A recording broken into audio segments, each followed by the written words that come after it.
2020 में एप्पल ने अनाउंस किया कि वो इंटेल को हटाकर अपनी खुद की चिप्स मैक में इस्तेमाल करने वाले हैं। इस डिसीजन की वजह से उनकी 15 साल की पार्टनरशिप ख़त्म हो गई और काफ़ी ज़्यादा लोगों को सरप्राइज़ हुआ जो कि इस इंडस्ट्री को फॉलो नहीं कर रहे थे। और क्योंकि एप्पल की इतनी सारी यूनिट्स बिकती थी, बहुत स्टेबलाइज्ड भी थी, एप्पल को काफ़ी ज़्यादा फोकस करने में मदद मिली अपने बिजनेस को डाइवर्सिफाई करने में, अलग अलग चीज़ों में, और नई नई चीज़ें लाने के लिए लोगों के लिए। और ऐसा लगता है उनका जो अगला टारगेट है वो काफ़ी ज़्यादा और सरप्राइजिंग होने वाला है, क्योंकि अब वो टेलीकॉम कैरियर्स को छोड़ने के साथ साथ स्पेसएक्स को भी तगड़ी टक्कर देने वाला है। अब तक मुझे लगता है कि हम सब ने स्टारलिंक के बारे में तो सुना ही होगा और स्पेसएक्स स्टारलिंक के साथ क्या करने जा रहा है, मगर अगर अभी तक आपने इसके बारे में नहीं सुना तो स्पेसएक्स हज़ारों सैटेलाइट्स लॉन्च करने वाला है आसमान में, जिसकी वजह से वो काफ़ी रिलायबल और तेज़ इंटरनेट सैटेलाइट की वजह से प्रोवाइड कर सके ग्रामीण इलाकों में पूरी दुनिया के आसपास। तो इसकी वजह से ये आइडिया तो हालांकि काफ़ी अच्छा है, क्योंकि ब्रॉडबैंड प्रोवाइडर्स जो हैं वो ग्रामीण इलाकों को सपोर्ट नहीं करते, वहाँ पे प्रोवाइड नहीं करते अपना इंटरनेट, या फिर उनकी इतनी मोनोपोली है, उनकी प्राइसिंग भी काफ़ी ज़्यादा है और उनकी सर्विस भी काफ़ी बेकार होती है। तो ये जो मार्केट है वो डिसरप्शन के लिए बिल्कुल रेडी है और ऐसा लगता है कि स्टारलिंक काफ़ी ज़्यादा सक्सेसफुल होगा यहाँ की पॉपुलेशन के लिए। इन सारी अच्छी चीज़ों के बाद एक दिन के आखिर में यही चीज़ होती है कि एक जो स्टारलिंक है वो काफ़ी कम लोगों के लिए सूटेबल होने वाला है, क्योंकि जो ज़्यादातर लोग हैं वो बड़े जो शहरों में रहते हैं और साथ ही साथ सबर्ब्स में रहते हैं, जो बड़ी बड़ी शहरों में है, तो वहाँ के जो ब्रॉडबैंड प्लेयर्स है वो बहुत ज़्यादा कॉम्पिटिटिव है। और इसी के साथ साथ ये चीज़ बताने की ज़रूरत नहीं है कि वहाँ पे फाइबर इंटरनेट पहले से ही आ चुका है, और मुझे ऐसा नहीं लगता कि स्टारलिंक अभी आसानी से कंपटीशन दे पाएगा उनको। हालांकि आगे जाकर ये चीज़ बदल सकती है। जो मगर अभी भी स्पेसएक्स एक काफ़ी बड़ी मार्केट को, जो कि है सेलफोन कैरियर मार्केट, उसको छोड़ चुका है, क्योंकि फास्ट और रिलायबल सैटेलाइट इंटरनेट सेलफोन्स में लाना काफ़ी ज़्यादा सही समझ लगती है, क्योंकि आपको फ़ोन लेकर अपने घर के आसपास घूमते रहना पड़ता है हमेशा, मगर कभी भी आप फ़ोन को लेकर चारों तरफ नहीं घूमने वाले हो। और बड़े बड़े शहरों में भी जो आपकी सेलुलर इंटरनेट सर्विसेज है वो काफ़ी ख़राब है बहुत सारे एरियाज़ में। तो इसकी वजह से अगर सैटेलाइट इंटरनेट आपके फ़ोन में आता है तो वो काफ़ी ज़्यादा मददगार होगा, अगर वो रिलायबिलिटी को बढ़ा देता है। अब हालांकि सैटेलाइट इंटरनेट जो है वो 5G के अगेंस्ट जो उसकी हाईएस्ट स्पीड है उसमें तो कंपटीशन नहीं दे सकता, मगर एक बात ज़रूर है कि 5G भी इतना ज़्यादा रिलायबल नहीं है, और किसी को भी मुझे नहीं लगता कि इतनी ज़्यादा स्पीड्स की ज़रूरत होने वाली है उनके फ़ोन में। और जब बात आती है सेलफोन सर्विस की तो रिलायबिलिटी काफ़ी ज़्यादा ज़रूरी हो जाती है स्पीड की वजह में ज़्यादा। इसी की वजह से अगर सैटेलाइट इंटरनेट रिलायबिलिटी को काफ़ी ज़्यादा इम्प्रूव कर देता है तो इसकी वजह से प्राइस भी अगर कम रखते हैं वो लोग, तो सारे के सारे लोग सैटेलाइट इंटरनेट ऑप्शन को चूज़ करने वाले हैं, क्योंकि काफ़ी ज़्यादा बड़ी अपॉर्चुनिटी है ये। तो स्पेसएक्स इस मार्केट को टारगेट क्यों नहीं कर रहा?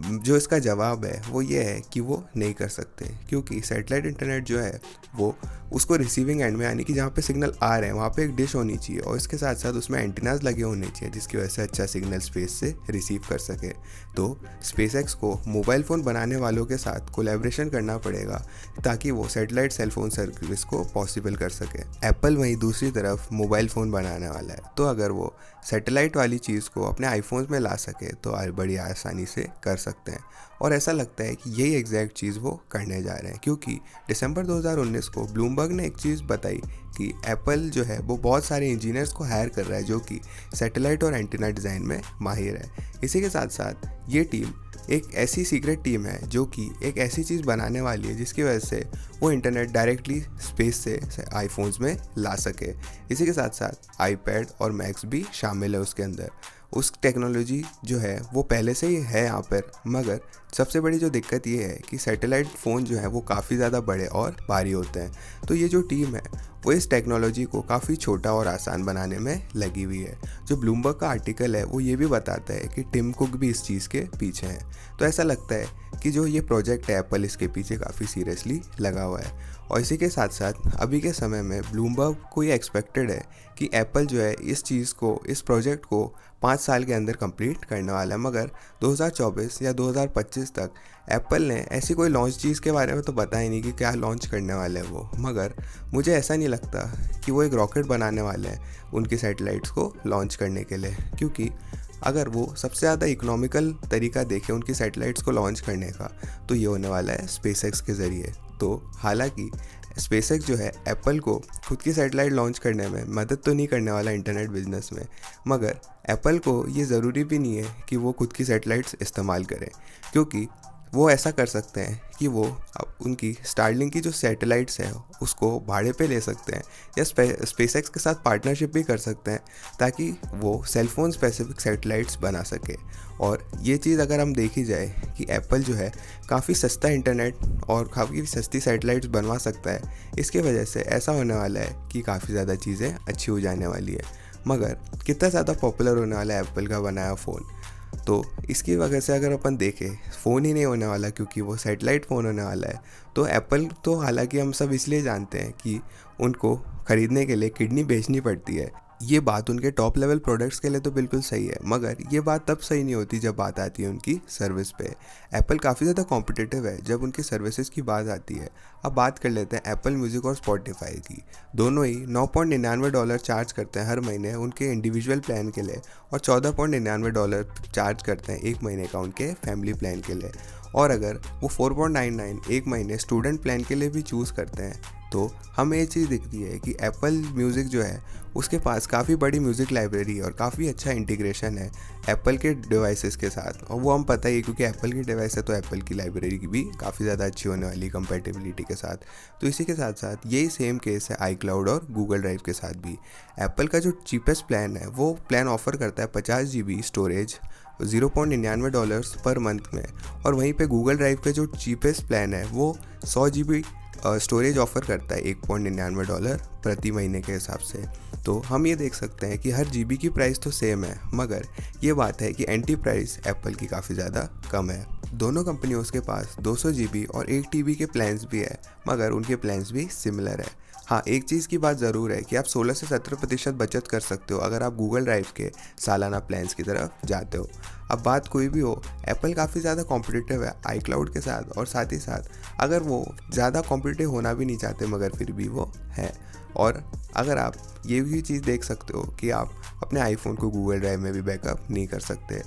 अब ये देखी जाए तो एप्पल की जो हिस्ट्री है कि वो ज़्यादा कॉम्पिटिटिव रहता है जब मामला आता है सर्विसेज के मुकाबले, तो इसलिए ऐसा लगता है कि वो जो कैरियर मार्केट है उसमें भी काफ़ी ज़्यादा कॉम्पिटिटिव रहने वाला है। और इस चीज़ के साथ साथ अब थोड़ा पीछे देख लेते हैं कि एप्पल कितना ज़्यादा प्रॉफिटेबल था। 2021 की शुरुआत में एप्पल ने अनाउंस किया कि वो 1 बिलियन से ज़्यादा आईफोन्स को बेच चुके हैं और उनके एक्टिव यूज़र्स उतने ही है। तो इसी की वजह से अगर एप्पल सिर्फ 10% भी इस मार्केट को कैप्चर कर पाता है अपने एक्टिव यूज़र्स का, तो इसकी वजह से उनके पास 100 मिलियन कस्टमर्स तो आ ही जाएंगे पूरी दुनिया भर में।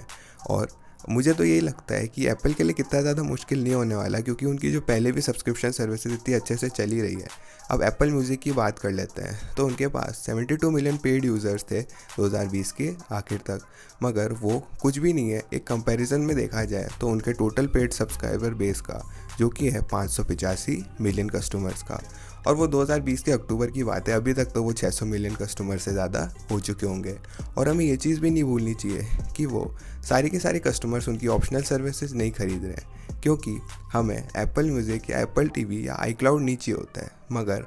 हर कोई जो भी एक आईफोन ख़रीदता है वो सेलफोन सर्विस यानी कि टेलीकॉम सर्विस ज़रूर ख़रीदता है। और अगर सेटेलाइट बेस्ड इंटरनेट काफ़ी ज़्यादा रिलायबल होगा और एप्पल भी काफ़ी ज़्यादा कॉम्पिटिटिव हुआ प्राइसिंग में, तो लोग एप्पल को ही चूज़ करने वाले हैं बाकी कंपनीज़ के मुकाबले, और इसमें कोई भी ज़्यादा सोचने की ज़रूरत नहीं होगी लोगों को।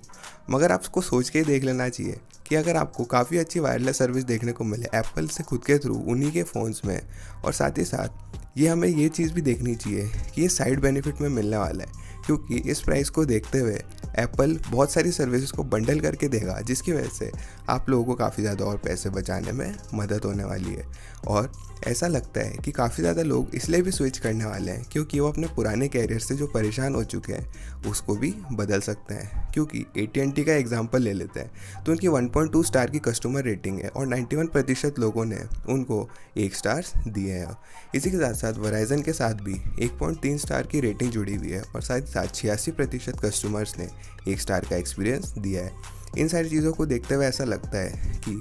ऐसा काफ़ी ज़्यादा मुश्किल नहीं होने वाला है एप्पल जैसी कंपनीज़ के लिए कि वो अपनी सर्विसेज लॉन्च कर सके और 100 मिलियन से ज़्यादा यूज़र्स भी आ सके उनके पास। मगर अगर वो बहुत सारे मार्केट कैप्चर भी कर लेते हैं तो वो कितना ज़्यादा पैसा बना पाएंगे। मगर देखा जाए तो एक एवरेज अमेरिकन $70 हर महीने पे करता है अपनी सेल फोन सर्विसेज के लिए। और अगर एक एवरेज सब्सक्राइबर एप्पल को सेम अमाउंट देगा तो एप्पल $7 बिलियन हर महीने बना सकता है, या फिर $84 बिलियन हर साल बना सकता है 100 मिलियन कस्टमर्स के द्वारा। अगर हम एप्पल की सबसे रीसेंट अर्निंग रिपोर्ट को देखें तो हमें ये देखने को मिलता है कि उनका जो ग्रॉस मार्जिन है उनकी सर्विसेज पे वो एग्जैक्टली 70% है। मगर इसका ये मतलब नहीं है कि वो ऑपरेटिंग एक्सपेंसेस काउंट नहीं करता है, क्योंकि हमें ये तो नहीं पता कि उनके ऑपरेटिंग एक्सपेंसेस कितने ज़्यादा होते हैं उनकी सर्विसेज और उनके प्राइसिंग के थ्रू, और कितने उनके प्रोडक्ट्स में जाते हैं और उनकी सर्विस में जाते हैं। मगर हमें अगर ये मान के चले कि अगर उनके ऑपरेटिंग एक्सपेंसेस उनके रेवेन्यू से प्रोपोर्शनल है हर सेक्टर के अंदर, तो हमें ऐसा लगता है कि 12% जो उनका रेवेन्यू है वो ऑपरेटिंग एक्सपेंसेस में जाता है और 6% उनके रिसर्च और डेवलपमेंट में जाता है, और साथ ही साथ 6% उनका सेलिंग में जाता है। और इसी के साथ साथ जो उनके एडमिनिस्ट्रेटिव एक्सपेंसेस हैं, इसी के साथ साथ इसी पॉइंट में एप्पल के 58% उनका जो रेवेन्यू है वो बच जाता है, जिसमें से अगर 16% टैक्स में भी चला जाए तो एप्पल के पास अभी भी 39% बच जाता है उनका रेवेन्यू और नेट प्रॉफिट की तरह। इसी के साथ साथ अगर उनके एस्टिमेट को लिया जाए और हम एस्टिमेट को कम से कम लेंगे तो इसी के वजह से इस चीज़ को भी हम बहुत ज़्यादा काट देते हैं। अगर हम देखा जाए तो अगर उनका नेट मार्जिन 30% का है तो इसी के साथ साथ उनकी जो रेवेन्यू होने वाली है वो है $84 बिलियन, और इससे हमारे पास बच जाते हैं $25 बिलियन नेट प्रॉफिट में हर साल। और इसको पर्सपेक्टिव में लाया जाए तो एप्पल ने पिछले 12 महीनों में 75 बिलियन का नेट प्रॉफिट लेकर आए, जिसकी वजह से एप्पल वायरलेस जो है वो काफ़ी ज़्यादा उनकी नेट इनकम को बढ़ा सकता है, जो कि 33% तक जा सकती है। एप्पल का जो पीई रेशियो है फिलहाल वो है 30, जिसका मतलब ये है कि कंपनी की असली वर्थ 30 गुना ज़्यादा है उनकी एनुअल इनकम के साथ। और क्योंकि अभी स्टॉक मार्केट भी काफ़ी ज़्यादा एक्सटेंडेड है एप्पल के पीई रेशियो के हिसाब से, तो वो भी काफ़ी ज़्यादा कम चला जाएगा आगे जाके जब एप्पल का मैच्योर बिजनेस होने वाला है। सो इसकी वजह से अगर हम उनके पीई रेशियो को 20 के भी अगर नीचे लेके जाएं तो जब तक उनके पास 100 मिलियन वायरलेस सब्सक्राइबर्स आएंगे उसी रेट की वजह से एप्पल जो है वो $500 बिलियन का मार्केट कैप लेके आ जाएगा। और जहाँ पर ये चीज़ें काफ़ी ज़्यादा इंटरेस्टिंग हो जाती है कि अगर एप्पल के पास काफ़ी ज़्यादा पोर्शन आ जाता है तो इसकी वजह से मुझे लगता है कि अगर जैसे एप्पल के पास 300 मिलियन वायरलेस सब्सक्राइबर्स भी हो जाएं तो वो आराम से 252 बिलियन का रेवेन्यू लेकर आ सकते हैं और साथ ही साथ 75 बिलियन का नेट प्रॉफिट लेकर आ सकते हैं। और अगर पी रेशियो को 15 भी कर दें तो एप्पल का वायरलेस है वो आराम से $1.1 ट्रिलियन एप्पल के ऑलरेडी मार्केट कैप में लेके आ सकता है। और इसी के साथ साथ दिन के आखिर में हालांकि काफ़ी ज़्यादा दिक्कतें होती हैं हमें पुराने सेलफ़ोन कैरियर्स और सर्विसेज की वजह से, तो इसकी वजह से जो सैटेलाइट बेस्ड सेलफ़ोन सर्विस है उसका मार्केट काफ़ी ज़्यादा बड़ा है अगर चीज़ें सही से की जाए तो। अब क्योंकि एप्पल काफ़ी यूनिक पोजीशन में है, क्योंकि वो इस चीज़ में काफ़ी ज़्यादा मोनोपोली बना सकता है और इस सर्विस को बेच सकता है उनके अपने बिलियन आईफोन यूज़र्स तक पूरी दुनिया के आसपास जो फैले हुए हैं। तो इसी के वजह से अगर एप्पल ये सर्विस प्रोवाइड करता है तो जो है वो अपना बॉटम लाइन का जो बिज़नेस है वो $100 बिलियन पे तो बढ़ाएगा ही, साथ ही साथ वो अपने कस्टमर बेस में हज़ारों बिलियन डॉलर्स का मुनाफा भी लेके आएगा, साथ साथ मार्केट कैप में भी। इसी के साथ साथ अगर वो इस चीज़ को लेकर आते हैं तो जो अपना उनकी रिलायबिलिटी है जो बाकी कैरियर्स है उस पर कम हो जाएगी, और साथ ही साथ स्टारलिंक को भी काफ़ी अच्छा कंपटीशन दे पाएंगे वो लोग। क्या आपको रियलाइज़ हुआ एप्पल कितनी बड़ी सोने की खदान के ऊपर बैठा हुआ है? कमेंट करके ज़रूर बताइएगा, और साथ ही साथ इस वीडियो को लाइक कीजिएगा अगर आपको लगता है इस वीडियो को ने काफ़ी अच्छी तरीके से आप समझा आपको इस अपॉर्चुनिटी के बारे में। और साथ ही साथ हमारे डिस्कॉर्ड कम्युनिटी को ज्वाइन कीजिएगा फ्यूचर वीडियोज़ आइडियाज़ देने के लिए, और साथ ही साथ हमारे चैनल को सब्सक्राइब कीजिएगा और भी क्वेश्चंस के लॉजिकली आंसर्ड के लिए। मैं था चिरंजीव, आप देख रहे थे लॉजिकली आंसर्ड हिंदी। मैं मिलता हूँ आपसे अगली वीडियो में।